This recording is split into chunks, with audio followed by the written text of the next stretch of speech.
스님 토토 적중 내역입니다. 11월 달도 대박 나봅시다. 금일 우라와 레드 대 후쿠오카 시작하겠습니다. 우라와는 리그 3위지만 여러 팀들의 도전을 받고 있다. 남은 두 경기를 승리하면 자력으로 리그 3위를 확정하고 다음 시즌도 아챔으로 갈 수 있지만 막판 흐름이 좋지 않다. 그래도 이 경기는 홈이고 리그컵 결승에서 자신들을 좌절시킨 후쿠오카를 만나기에 집중하고 나설 수 있다. 고이즈미와 오쿠보의 이성과 함께 칸테와 린센이 경기 내내 상대 수비를 몰아칠 것이다. 후쿠오카는 야마기시의 동점골과 루키안의 역전골로 간바 원정을 승리했다. 비록 리그 성적으로 3위 안에 들진 못했지만 리그컵을 우승했고 리그에서도 시즌 내내 상위권을 유지했다. 고베와 마리노스 등 우승을 노리는 팀들 이상으로 평가받는 그롤리와 나라, 미아의 스리백이 팀을 잘 지탱했다. 우라와의 승리를 본다. 리그컵 결승에서 패배를 안겼던 후쿠오카를 만나기에 어느 때보다 리벤지 의사가 강하다. 또 이 경기를 패하면 3위를 내줄 수도 있기에 동기부여도 있다. 돌아온 린센과 함께 호세 칸테와 고이즈미가 홈에서 공격적으로 나설 우라와가 승리하고 3위를 지킬 것이다. 금일 가시와 대 사간도스 시작하겠습니다. 가시와는 지난 라운드에서 가시마 상대로 승점을 따내며 16위를 지켰다. 이번 시즌 J리그는 한 팀만이 강등당하는데 아직은 잔류를 확정하지 못했다. 그러나 이 경기에서 승리하고 휴난이 요코하마를 잡으면 마지막 라운드와 관계없이 다음 시즌도 J리그에서 뛸 수 있다. 12월 초에 있을 1왕배 결승에서 기분 좋게 나서기 위해서는 잔류가 우선이고 이번 홈경기에 전력을 다해야 한다. 이번 시즌 13골을 기록 중인 호소야를 비롯해 야마다와 무토 등이 경기 내내 공격적으로 골을 노릴 것이다. 사간 도스는 지난 라운드에서 요코하마에 패했다. 호리구메의 동점골이 나왔지만 강등을 피하기 위해 전력을 다한 상대를 막아내지 못했다. 그래도 이미 목표인 잔류를 확정했기에 큰 여파는 없을 것이다. 이 경기 역시 그들의 원정 플랜인 선수비 후역습이 예상된다. 가시와의 승리를 본다. 도수는 호리구메와 나가누마 등 이선 공격수들이 시즌 중후반 이후 찬스를 잘 해결하고 있다. 그러나 중앙의 수비 보호가 떨어지며 실점이 늘었다. 확실한 동기부여를 갖고 나서는 홈경기 일정이고 호소야와 야마다가 경기 내내 상대를 몰아칠 가시와가 승리할 것이다. 금일 도쿄 대 삿포로 시작하겠습니다. 도쿄는 이번 시즌도 기대만큼의 성적을 내지 못하고 시즌을 마무리하게 됐다. 늘 우승권 전력으로 평가받지만 중위권을 벗어나지 못했다. 팀의 주전 공격수인 올리베이라가 14골을 기록하긴 했지만 아다이토는 시즌 3골에 그쳤고 이선에서 올 리베이라를 확실하게 지원한 선수가 없었다. 모리시게와 방구 나간데 키모토 등이 안정적으로 뒷공간을 지켜내지 못했다면 더 낮은 순위도 가능했던 이번 시즌이다.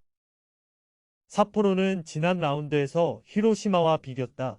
홈에서 강팀 상대로 점유율 우위는 물론 20개 가까운 소나기 슈팅을 시도하며 골을 노렸지만 아쉽게 득점에 실패했다. 5위권 순위를 노리고 나선 이번 시즌 비록 원하던 목표는 이루지 못했지만 그래도 잔류는 확정했다.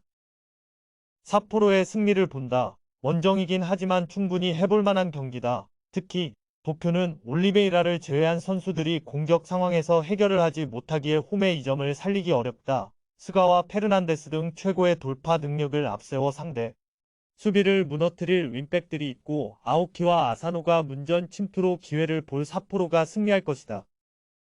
금일 세레소 오사카 대 교토상가 시작하겠습니다. 세레소는 직전 경기에서 마리노스에 패하며 3위 도전이 사실상 어려워졌다. 남은 두 경기를 모두 승리하고 우라와와 산프레체 히로시마, 나고야 등이 연패를 당하면 극적으로 갈 수 있지만 가능성은 크지 않다. 그래도 남은 일정이 교토상가와 니가타 등 해볼 만한 팀이기에 포기하진 않을 것이다. 카가와 신지와 우에조 등 팀을 이끄는 선수들과 함께 카피샤바가 세아라를 이선해서 지원할 것이다. 교토 상가는 남은 두 경기에서 승점 2점만 따내면 잔류가 확정된다. 지난 라운드에서 가와사키 상대로 원정에서 두 골차 리드를 잡았던 걸 지켜냈다면 이미 잔류가 확정됐을 텐데 와키자카에게 동점골을 내준 것이 아쉬웠다. 그래도 이번 시즌 11개의 공격 포인트를 기록 중인 토요카와가 좋은 문전 마무리를 해주고 있고 야마사키의 움직임도 인상적이다. 세레소의 승리를 본다. 교토 상가는 패트릭의 부진에도 최근 야마사키와 토요카와 등이 역할을 하며 선전 중이다. 그러나 중원의 경기력 기복은 크다. 카가와와 우에조가 중원에 나서 경기 주도권을 가져올 수 있고 세아라와 크룩스의 마무리가 있을 세레소가 승리하고 3위에 대한 의지를 보여줄 것이다. 금일 비셀고베 대 나고야 시작하겠습니다. 고베는 리그 선두를 달리고 있다. 마리노스의 거센 추격을 받고 있긴 하지만 승점 2점 차로 앞서 있고 최근 흐름이 좋다. 직전 우라와 전에서는 인저리 타임에 동점골을 허용했지만 오사코 유야가 버저비터 골을 터뜨리며 승리했다. 그러나 우승을 확정하게 아니기에 남은 두 경기를 모두 승리해야 한다. 홈에서 나설 나고야 상대로는 오사코 유야 외에도 오기하라와 오사키 등 중앙 미드필더들이 라인을 올려 공격적으로 나설 것이다. 나고야는 슈난 원정에서 패하며 3위 추격에 실패했다. 상대보다 2배 가까이 많은 슈팅을 시도하며 원정에서 승리를 노렸지만 쿠보의 골 외에는 상대 골문을 열지 못했다. 시즌 초반 잘해주던 모습과 달리 이즈미와 나가이 등 이선이 기회를 놓치고 있고 중커는 매경기 집중 견제에 시달리고 있다. 고베의 승리를 본다. 나고야는 이나가키와 요네모토로 대표되는 리그 최고의 중원 조합을 보유했다. 그러나 중앙 미드필더진이 경기를 잘 풀어줘도 최전방의 마무리가 안 된다. 원정에서 고전하는 최근이기도 하다. 오사코 유야가 찾아온 기회를 해결할 수 있고 오사키의 안정적인 볼 배급이 있을 고베가 승리할 것이다. 금일 조합픽은 모두 무료로 보내드렸습니다. 못 받으신 분들 및 궁금하신 분들은 영상 아래 고정 댓글로 편하게 말 걸어주세요.